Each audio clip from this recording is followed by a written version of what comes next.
We have decided with only one sentence, that is sentence of death. That is sentence of death.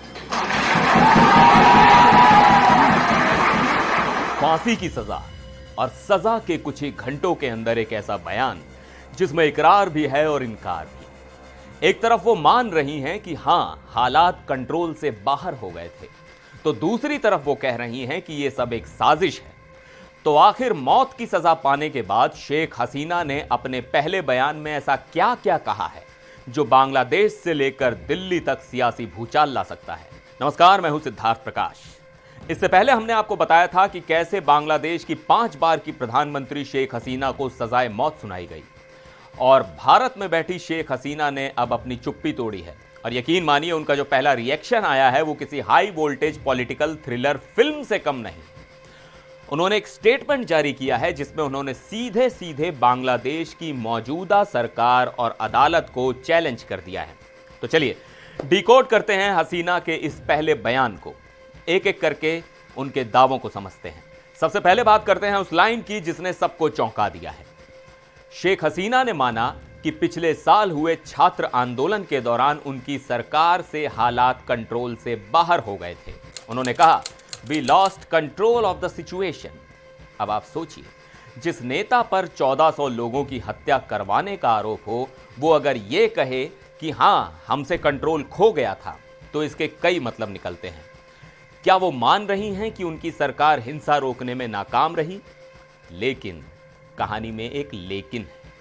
इसी line के फौरन बाद उन्होंने कहा कि but we can not characterise what happened as a premeditated assault on citizens. यानी control जरूर खोया था, लेकिन हमने जानबूझकर नागरिकों पर हमला नहीं करवाया था। यह कोई पहले से रची गई साजिश नहीं थी। लेकिन हसीना यही नहीं रुकी। इसके बाद उन्होंने सीधा अटैक मोड ऑन कर दिया। उन्होंने इस पूरे फैसले को ही फर्जी और राजनीति से प्रेरित बता दिया। उन्होंने कहा, यह फैसला एक अलोकतांत्रिक सरकार की बनवाई हुई फर्जी अदालत ने दिया है। फैसले में मेरा पक्ष रखने का मौका तक नहीं दिया गया। मुझे अपनी पसंद का वकील तक नहीं मिला।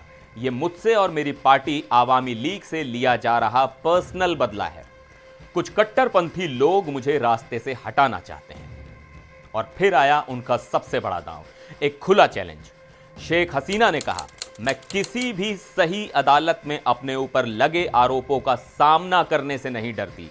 इसलिए मैंने बार बार मौजूदा सरकार को चुनौती दी है कि अगर हिम्मत है तो मेरे खिलाफ यह केस हेग के इंटरनेशनल क्रिमिनल कोर्ट यानी आईसीसी में ले जाकर दिखाएं। आईसीसी यानी दुनिया की सबसे बड़ी अदालत, जहां देशों के बीच के और मानवता के खिलाफ हुए बड़े अपराधों के मुकदमे चलते हैं। यह कहकर हसीना ने बांग्लादेश की अदालत की साख पर ही सवालिया निशान लगा दिया है। वो दुनिया को यह मैसेज दे रही हैं कि मुझे मेरे देश के सिस्टम पर भरोसा नहीं है। और आखिर में उन्होंने इमोशनल कार्ड खेलते हुए अपने काम गिनाए।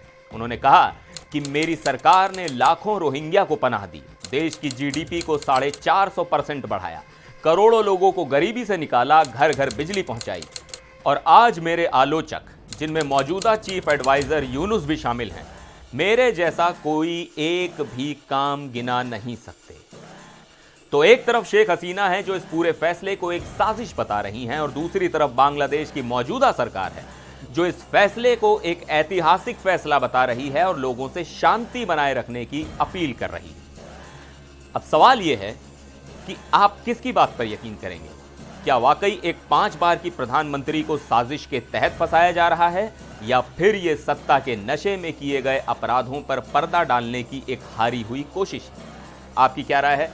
कमेंट्स में जरूर बताइएगा। फिर मिलेंगे एक और वीडियो में। देखते रहिए एनडीटीवी इंडिया।